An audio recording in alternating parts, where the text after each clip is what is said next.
All right, welcome to The Explainer. Today we're diving into a musical masterpiece, one that's captured imaginations for generations. And you're going to be surprised by just how it's been told and retold over the years. Okay, let's kick things off with a bit of a brain teaser. What in the world do David Bowie, Bill Clinton, and Weird Al Yankovic have in common? I know it sounds like the beginning of a really weird joke, right? But believe it or not, the answer is a piece of classical music. Yeah, that's right. Every single one of them has put their own spin on narrating Peter and the Wolf. You know, that famous musical story for kids by Sergei Prokofiev?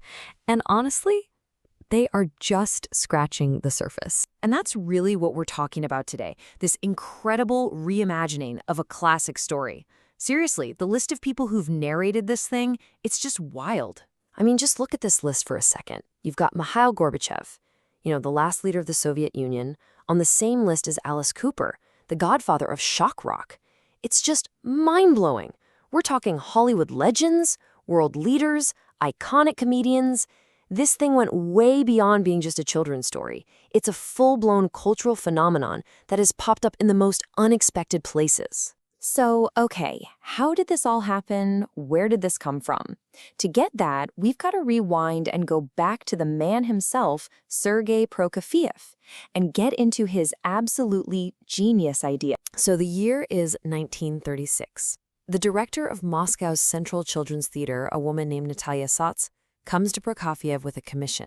The job? Write a symphony for kids. But there was a twist.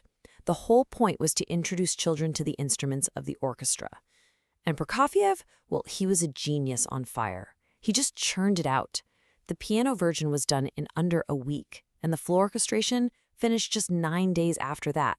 That's just unbelievably fast. And his central idea here was a total game changer. Prokofiev even wrote it down himself. This wasn't going to be some story with music playing in the background. No, the music was the story. His whole plan was to make each character an instrument and each instrument a character. And this right here, this is the secret sauce. This mapping is what makes the whole thing work so beautifully. You really don't even need the narrator to follow along. You can literally hear the little bird fluttering in the flute's high notes. You hear the duck kind of waddling along with the sound of the oboe. The clarinet, it's so slinky and sneaky, just like a cat. And then, bam, those 3 French horns come in, and you know without a doubt the big bad wolf is on the scene. It's this perfect marriage of sound and character that makes it all click. Okay, so the music is brilliant, but the story itself is just as critical. And to really get it, you have to put yourself in that time and place. We're in the Soviet Union back in 1936. So the plot itself feels like a classic folktale, right? You've got young Peter, who's part of the Young Pioneers, a Soviet youth group. He completely ignores what his grandfather tells him, and of course, a wolf shows up. And then comes this pretty dark twist. The wolf just swallows the poor duck whole. But Peter, he's clever. He uses a rope to catch the wolf, and when the hunters show up ready to shoot, he stops them. He says, "No, let's take him to the zoo." And the story ends with this famous, kind of weird image. You can still hear the duck quacking from inside the wolf. And yeah, you gotta know, this story was definitely not just a story. It was packed with a message for its time. Peter, he was the perfect example of a Soviet youth, brave, smart, always alert. The grandfather? He was meant to be the old guard, kind of stubborn and stuck in his ways. So Peter's victory wasn't just about a boy and a wolf. It was symbolic. It was about the triumph of modern, organized man taming the wild forces of nature. But here's what's so interesting. As Peter and the wolf started to travel outside the Soviet Union, a lot of that political stuff just faded away. But the genius musical structure, that remained. And that's what blew the doors wide open for all these different adaptations, creating this massive global legacy. Probably the most famous version for a lot of us is the Disney animated one from 1946. And Disney did what Disney does. They made one huge change to the plot. Remember how the duck gets swallowed? Well, in the Disney version, nope. That doesn't happen. The duck just hides in a tree and is perfectly fine at the end. It's a much more kid-friendly ending, for sure, and it totally changes the feel of the story.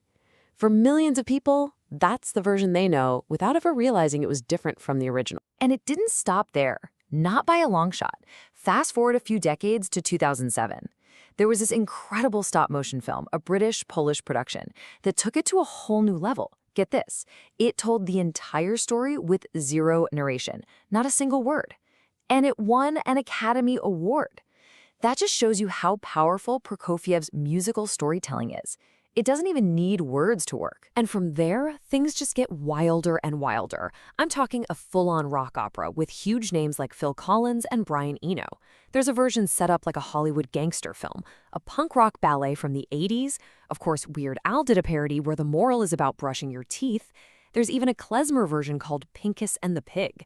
It's like the story's DNA is so strong, you can plug it into almost any genre and it just works. So when you step back and look at all of this, all these years, all these different narrators, these crazy adaptations, you have to ask the big question: why? What is it about this piece that gives it such staying power? Why are we still listening almost 100 years later? Well, the answer really comes down to how perfectly it nails this thing called programmatic music. That's just a fancy term for music that's designed to tell a story or paint a picture in your head. And Peter and the Wolf isn't just some random example of that. You could argue it's the single best, most easy to understand masterclass in it that's ever been created. When you boil it all down, the real genius of Peter and the Wolf is just how simple and brilliant it is.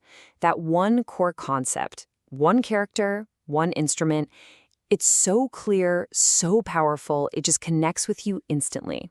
It really doesn't matter if you're a kid in Moscow in 1936 or you're listening to that rock opera version today. The music itself is a language everyone understands. And you can literally see how relevant it stayed over time just by looking at the recordings. You know, from the golden age of vinyl records in the 50s to the rise of CDs in the 80s and into the digital age of the 2000s. Every single generation has found a new reason to record it, to make it their own. It just never seems to get old. So that leaves us with this final thought. Peter and the Wolf is the ultimate proof that a great idea doesn't need to be complicated. It just has to be elegant, clear, and strong enough for other people to build on. It's a story that doesn't just ask you to listen, it invites you to become part of telling it too. Thanks for watching.